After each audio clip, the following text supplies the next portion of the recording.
నమస్తే. నేను మీ వకీల్ ఆశేష్ కొత్త, వాయిస్ ఆఫ్ వాయిస్‌లెస్. ఎన్టీవీలో పల్నాడు జిల్లా దేశంలోనే అతి చెత్త జిల్లా అని వార్త రావడం చూసి పల్నాటి ప్రాంత బిడ్డగా ఒకంత నొచ్చుకున్నాను. మా ప్రాంతం యొక్క విశిష్టత తెలిపే ప్రయత్నం చేస్తాను. ఆ తర్వాత చెత్త జిల్లానో మంచి జిల్లానో మీ అభిప్రాయాలను కామెంట్ల రూపంలో తెలపండి.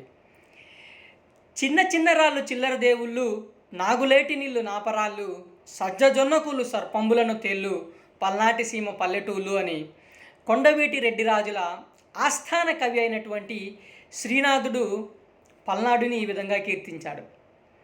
పలనాడు వెలకట్టలేని మాగానిరా అని పులుపుల వెంకట శివయ్య గారు కీర్తించారు.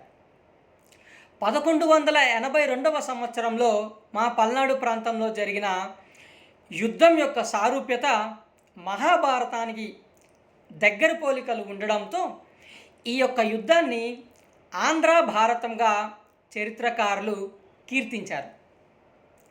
కులాల మధ్య, ప్రజల మధ్య ఉన్న అస్పృశ్యతలను తొలగించి అందరూ సమానమేనని చాటి చెప్పడం కోసం చాపకూడు సిద్ధాంతాన్ని ప్రవేశపెట్టిన బ్రహ్మనాయుడు గారు నడయాడిన నేల మా పలనాడు. రాజ్యాలను వశం చేసుకోవడం కోసం కోడి పందాలను మొదటగా ఆడిన ప్రదేశం మా పల్నాడులోని కారంపూడి. పల్నాడు ప్రాంతమైనటువంటి మా రెంటచింతలలో 1929వ సంవత్సరం గాంధీ గారి చేతుల మీదుగా లాలా లజపతి రాయ్ పేరు మీద ఒక పాఠశాలను నెలకొల్పడం జరిగింది.